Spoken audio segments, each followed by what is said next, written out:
एक समय में देवपुर नामक एक सुंदर गांव था। उस गांव में अनसुया नामक एक औरत एक छोटे घर में रहती थी। उसका माधव कृष्णा और मनवित कृष्णा नामक दो बेटे भी थे।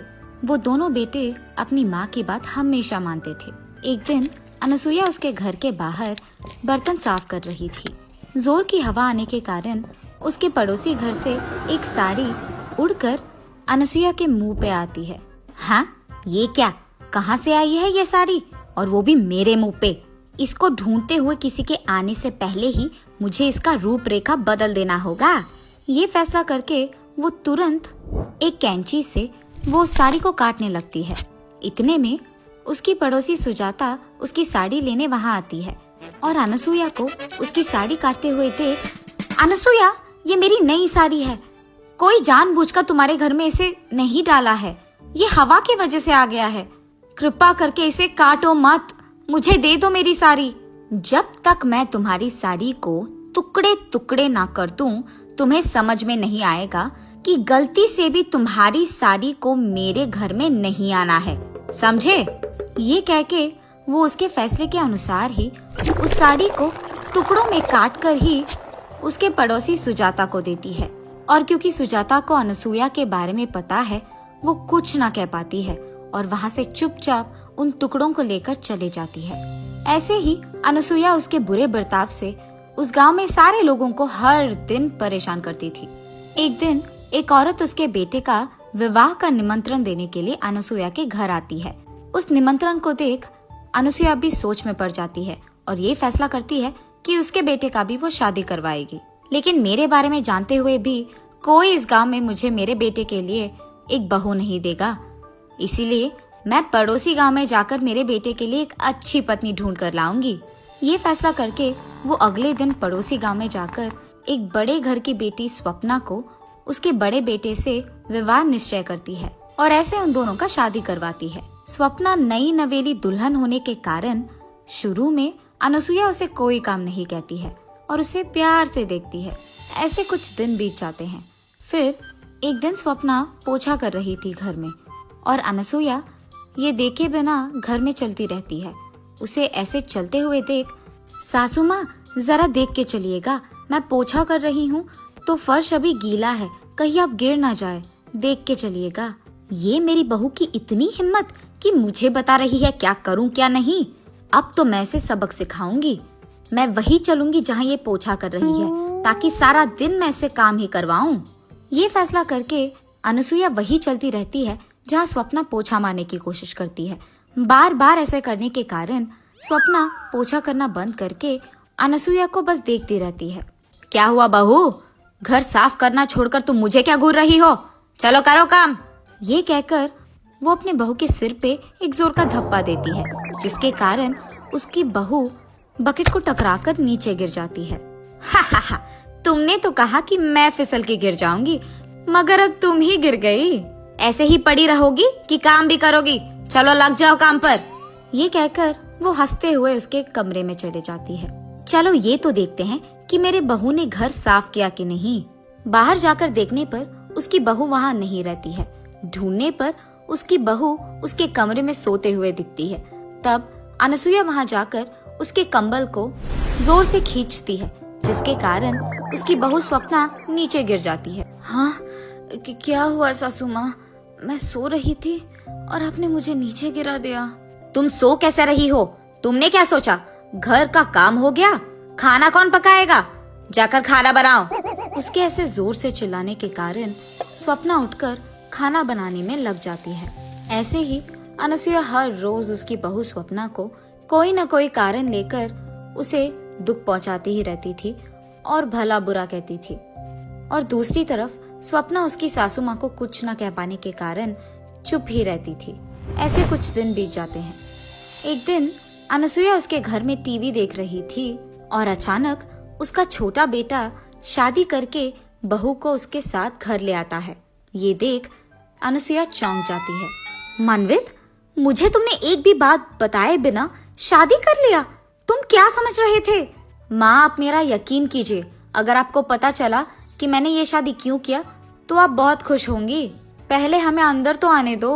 उसके बेटे के ऐसे कहने के कारण वो उन दोनों को अंदर बुलाती है, लेकिन किसी से कुछ भी बात नहीं करती है और सिर्फ उसके कमरे में जाकर बैठ जाती है। ये सब देख मनवित उसके माँ के पास जाकर ऐसे कहता है, माँ, मेरी पत्नी प्रिया बहुत ही अमीर है, इसीलिए मैंने आपसे पूछे बिना शादी कर लिया। उसके माँ बाप के बाद वो सारा जायदाद हमारा ही होगा। क्या? मेरी बहू अमीर है? अरे बेटा, तुमने ये बात पहले क्यों नहीं कहा? मैं सोच रही थी कि तुमने किसी ऐरे गैरे से शादी कर लिया। जैसे ही अनसुईया को पता चलता है कि उसकी छोटी बहू अमीर है, वो सारे काम उसके बड़ी बहू से करवाते हुए उसकी छोटी बहू की बहुत अच्छी देखभाल करती है। एक दिन जब उसकी बड़ी बहू काम कर रही थी, अनसुईया उसके पास जाकर ऐसे कहती है, ए स्वप्ना, कितनी देर पकाओगी खाना ऐसे? मेरी छोटी बहू भूखी होगी शायद, मुझे जल्दी जाकर उसे खाना देना होगा, जल्दी करो। ऐसे कहती ही रहती है कि वहाँ से गुजरते हुए प्रिया को ये सारी बातें सुनाई देती है। फिर प्रिया उसके मन में ऐसे सोचती है, हाँ, तो इसीलिए मेरी सासू माँ मेरी इतनी अच्छी ख्याल रखती है, क्योंकि मैं अमीर हूँ, वरना मुझे भी उसकी बड़ी बहू की तरह सारे काम करवाते हुए दुख पहुँचाती थी। ये सोचकर वो उसके कमरे में चले जाती है। जब सासू माँ प्रिया के कमरे में जाकर उसे खाना देती है, तब प्रिया खाना खाते हुए ऐसे कहती है, सासू माँ, ये सारे व्यंजन ना बहुत ही स्वादिष्ट है। हाँ बेटी, ये सारे व्यंजन ना मैं ही करती हूँ हर रोज। इस घर में सालों से खाना मैं ही पका रही हूँ। मेरे दोनों बेटों को भी मेरे हाथ का खाना ही बहुत पसंद है। तुम्हें जब भी कुछ चाहिए ना, बस मुझे एक आवाज दो, मैं तुम्हारे लिए वो बना दूंगी। हाँ, मेरी सासू माँ को पता नहीं है कि मुझे पता है कि वो झूठ कह रही है। मैंने तो उनका असली स्वरूप देख लिया। अब देखो मैं उन्हें कैसे दौड़ाऊंगी। ऐसा कुछ करूंगी कि इनको आराम करने का 1 मिनट का वक्त भी ना मिले। ये फैसला करके वो अगले दिन उसकी सास के पास जाकर ऐसे कहती है, सासू माँ, आज मुझे गरम गरम वड़ा खाने का मन कर रहा है, आप मेरे लिए बनाएंगे? मैं भी आपके पास खड़े होके सीखूंगी कि कैसे बनाते हैं। अरे रे, अब तो मैं अपने बड़े बहू से भी ये बनवा नहीं पाऊंगी, क्योंकि ये लड़की तो मेरे बगल में खड़े रहना चाहती है जब मैं वड़ा बनाऊंगी। अब तो मुझे खुद से ही करना होगा। और ऐसे वो खुद प्रिया के लिए वड़ा बनाने लगती है।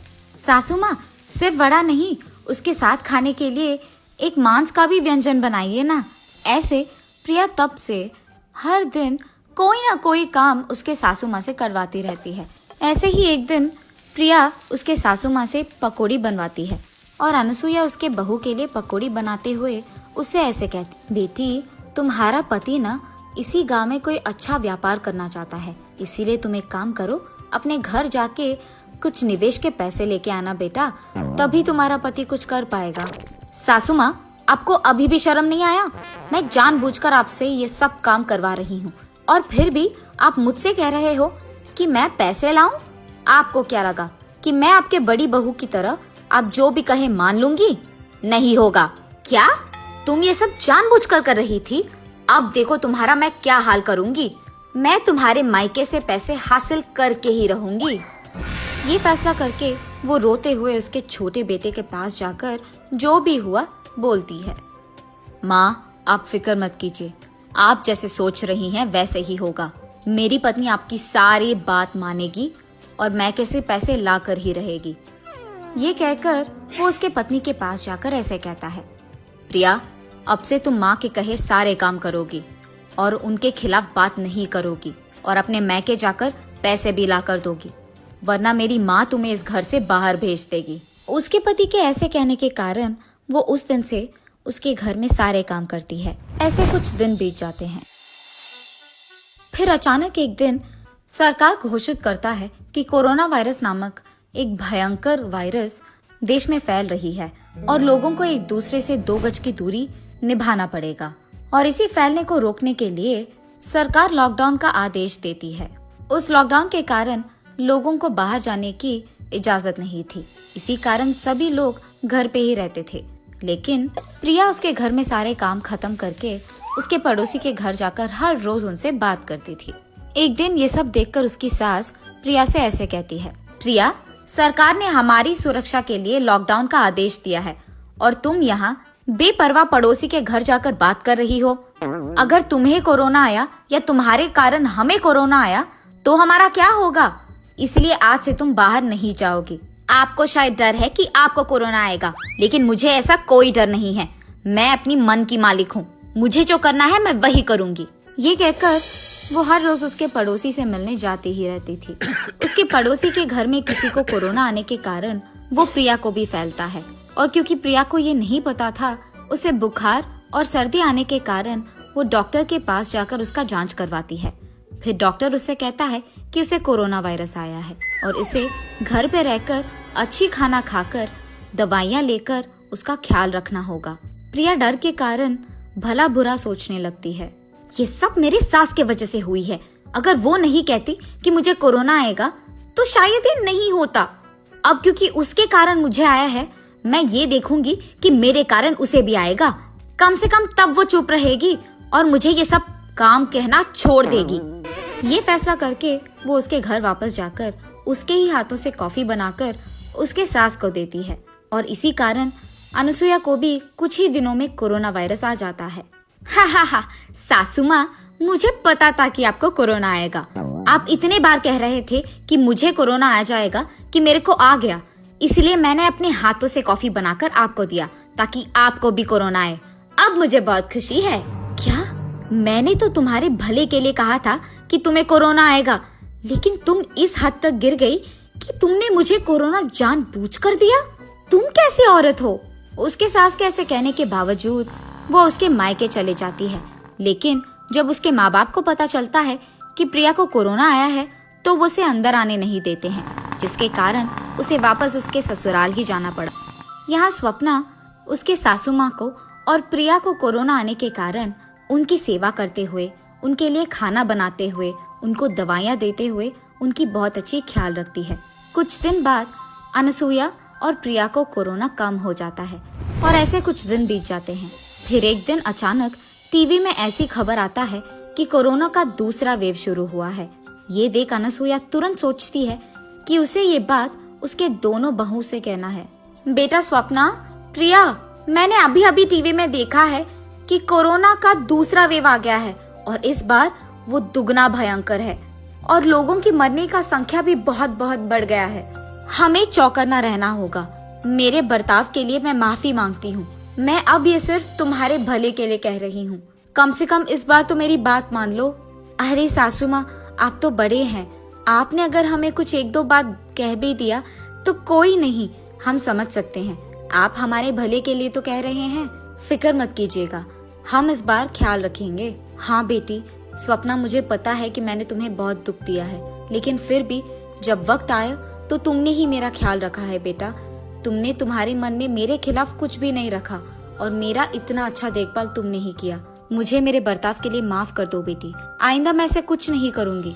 सासू माँ, अब मुझे भी माफ कीजिए ना। मैंने अमीर होने के नाते बहुत गर्व से और अहंकार से आपसे बात किया है और ये अच्छा नहीं है। मुझे मेरी गलती का एहसास हो गया है और इस बार मैं ऐसे नहीं पेश आऊंगी। हम सब एक ही बात पे रहेंगे। अगर मैं आपकी बात सुनती तो मुझे कोरोना नहीं आता और ना ही मैं आपको कोरोना देती। अब मैं अपना सबक सीख गई, आइंदा ऐसे कभी नहीं करूंगी। ऐसे वो तीनों उनके बीच के फासलों को मिटाते हैं और हमेशा के लिए खुश रहते हैं। कुछ दिन के बाद कोरोना वायरस पूरा चले जाता है और सभी लोग खुशी से रहते हैं।